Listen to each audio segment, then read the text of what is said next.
So part two. So like I was saying, I'm Paulina, and this is my part two in my domestic violence topic about abusers, abused people that were abusers, that became abusers and then were abused, or people that were abused that become abusers. So like I was saying, nobody deserves this kind of treatment. Nobody deserves to be abused. Doesn't matter your history. It's just, it affects a person physically, emotionally, mentally. It can destroy somebody. And one of the biggest thing about domestic violence is that it's one of those things where it cripples you to where you feel alone and isolated. So just to finish up this video, and just a quick tip for anybody that is dealing with financial, physical, sexual, psychological, and emotional abuse. And that is whether, like I said, you're never been an abuser, but you've been abused and you've become an abused person, or whether you were an abuser and now you are being abused. Doesn't matter. If you're being abused, the important thing is, I know there's a lot of shame that comes with it. There's a lot of taboo that comes with it. There's a lot of hush hush. Families feel embarrassed for that topic. I know my family was. I know they wanted me to not say anything and not be posting videos because it's embarrassing, because other people are finding out what's going on in your life. And nobody needs to know what's going on in your life. So everybody's trying to erase something that happened in my life that affects me like this much, and that affects who I am, where I'm at now. Because if it wasn't for that, I wouldn't be where I'm at right now. If it wasn't for that, there would have been a lot of not things that wouldn't be happening right now. And the bad came with a lot of good. I'm about to finish school for the second time. The first time was for medical billing and coding. Now I'm finishing my medical assisting, and then I'm going to finish my associates in medical office management, kind of a thing. But the thing is, there is a light at the end of the tunnel, and the main thing to know is that we cannot be judgmental. If you've been through domestic violence and you got through it, you cannot go to a person and say, you'll just get over it. No, that's not what you do. And you may come across therapists who you are going to think may help you, and they may not be familiar with the topic, which is something that I have been dealing with the last 3 weeks. 3 weeks with a therapist that I've been going to. And they're totally going to get fired from me. Like, I'm not going to say anymore. I'm going to go somewhere else because it's doing more damage. Because, I was told, well, it's, you have choices, and it's just like, you're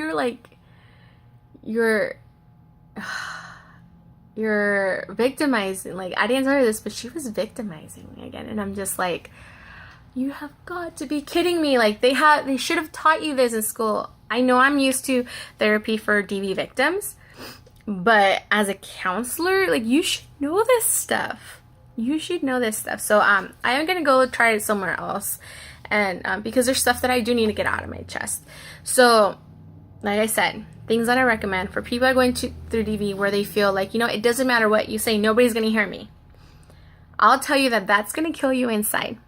It's going to make you feel tight because you have this truth, and this that's being denied. It's like erasing a part of your life that affects you, but it's not being validated. So it's more like,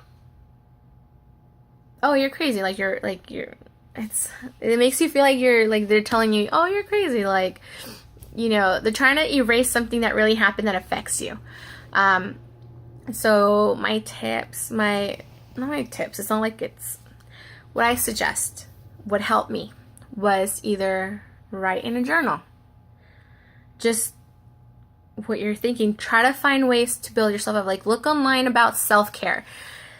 try it. It gives you something to try to focus on, just doing you, instead of being so hurt and just hurt at how much alone, how alone you are, that you're not being understood, that you technically feel like others can't understand you because they are judgmental, and they'll be like, well, just get over it. It makes you feel more alone. So like I said, write something down. Try to look into self-help. I just Pinterest self-help, or I'll Google self-help, and I go to images because I'm a visual learner. So I kind of go through the images and I see like a circle. There's like a self-help circle.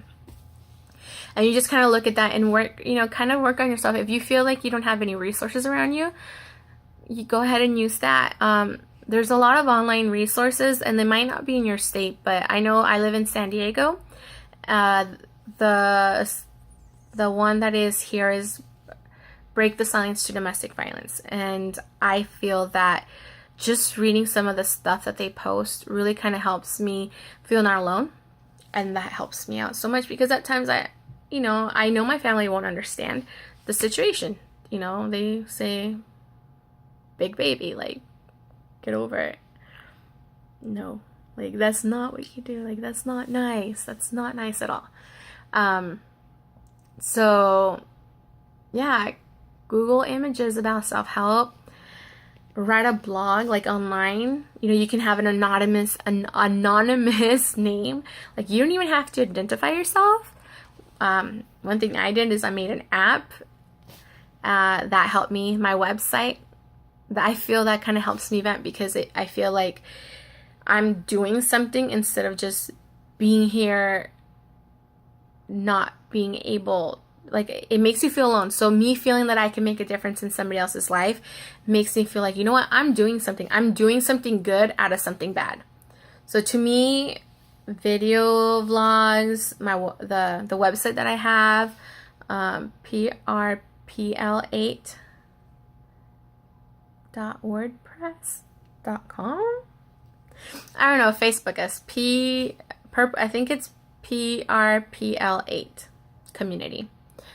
I got boogers. Sorry. Yeah.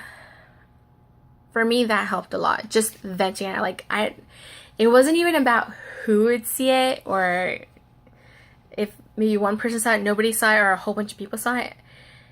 It's just getting it. It's like when you have gas and you just are holding it in, and it hurts your stomach, and it hurts so much. And then you let out a little bit and you're like, oh, I feel better, but it still hurts. Like, just let it out. You let it out and it's gonna stink, but you're gonna feel so much better. The queen of analogies. Ding, look at my crown. I don't know how to make a crown. Oh, it's a heart crown. Anyways, yeah, just fart it out. Just talk. Talking about talk. Go to group meetings. Group meetings about DV are amazing. There is some self-help, like, meetings that I've tried that weren't linked to DV, and at times some things, they weren't relatable and they were a little bit of a trigger. But if you're able to find a DV group, go for it. If you're able to get like some of those other self-help improving ones, try it out. I just know that the group was very helpful. Like I said, it helped me see that I wasn't the only one that had gone through certain things. And then at the same time, there were certain situations that they would express that I would see, holy crap, like, that happened to me. I never saw it as abuse. And that is, like, kind of like manipulation or controlling or that kind of stuff, Let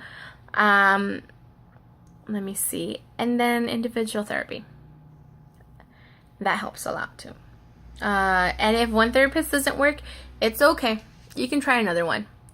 Well, some of the red flags that I saw with this therapist that I went to was when they said, well, you did have a choice, to stay or not. Like, you don't say that. Like, you don't. It's, DV is a whole psychological thing. Like, you don't say that. that was a big red flag for me. And I actually did report it, that the therapist said this, because I was like, this is an injustice for, I'm lucky that I've had about 2 years and a half, almost 3 years of individual therapy with this DV organizations that I was involved in. Like, that was a blessing. That is a blessing. Like I said, this bad situation came with a lot of good.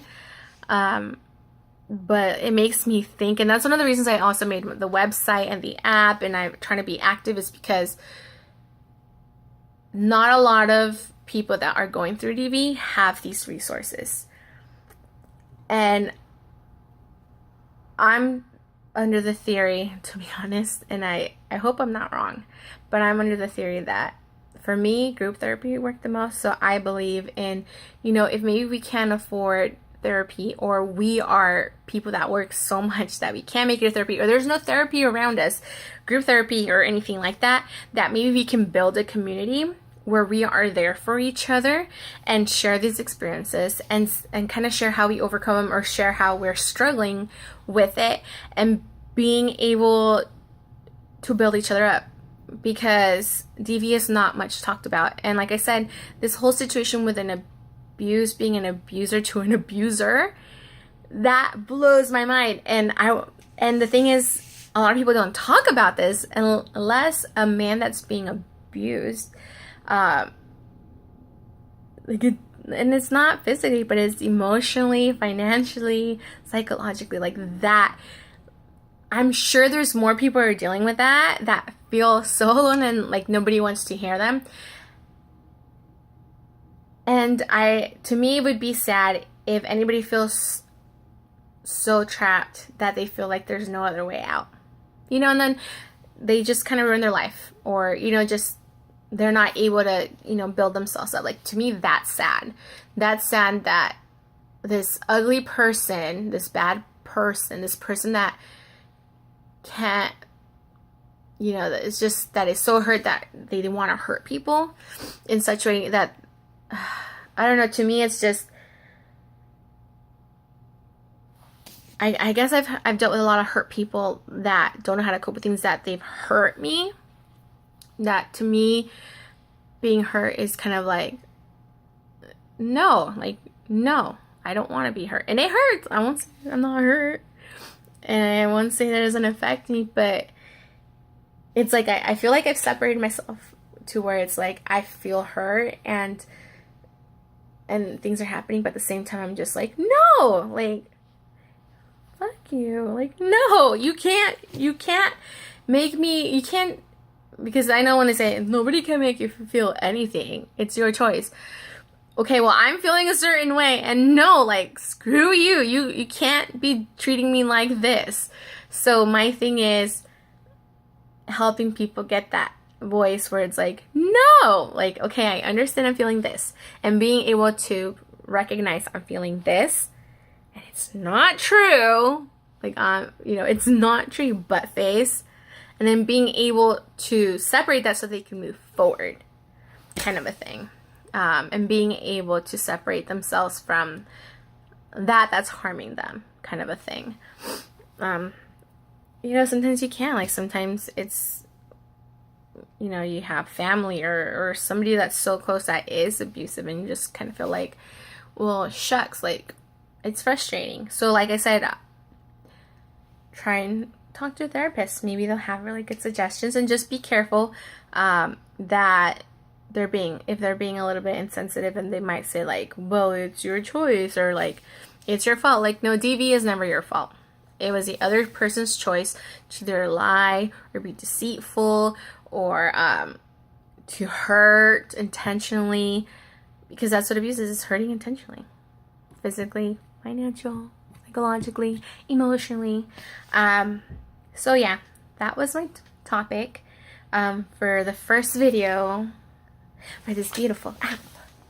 So yeah, I hope you guys stick around. And the app, I'm working on it. I'm only allowed to do one change a month to the app, so it's free. So please bear with some of the changes. Try to communicate on the website I think that's probably our best bet until I'm able to get the app running perfectly. If you guys have any suggestions of other free ways to do it, that would be awesome. So yeah, you guys, take care. And this is Paulina. You can call me Pow Pow. I think on the website I'm like Unicorn Purple. And oh yeah. And I chose unicorn because you know how they say unicorns are like, they're rare and they're hard to find.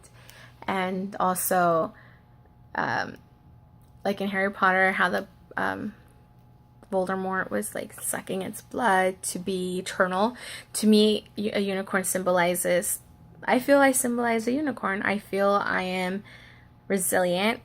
Like, I feel like I'm one of the few, you know, DV victims are one in a few where, you know, if you're able to survive this, you're able to survive anything, kind of a thing. A survivor of abuse, honestly, is a freaking unicorn. You can be a unicorn with wings. I think that's a Pegasus unicorn. But be a freaking unicorn, you know? And then, like, the abusers are like Voldemort. Like, they're just trying to... They just... Abuse is just for the blood and feed off of us. Because there's... Like, we didn't matter to them in the first place. Because that's true. What's up with abusers? Our concern is not their priority. They want us in their life because of what we can do for them. And they keep us content to keep us around so that we can still do for them what they need. You know, the attention, the love, like the feeling of belonging to something. But in the end, your best interest is not their priority. And I think that's one of the hardest pills to swallow. It's like this big of a pill to swallow. For people that are abused, is that it's when you've given so much and you feel like, you know, like, I thought, you know, they showed that they loved you and this and that. Well, yeah, they're going to show enough love and interest for you to stay, but that's because they need you so that you can fulfill something that they need. But it's not because of you, it's because of what you can do for them. And then once you're able to process that, it becomes a little bit easier. So yeah, be a unicorn, you guys, and I'll be seeing you guys soon, and I'll be working on the app, okay? And message me if you guys have any questions or comments or anything. Let's build up this community, okay? Because we all deserve to be happy and work together. Take care. Bye.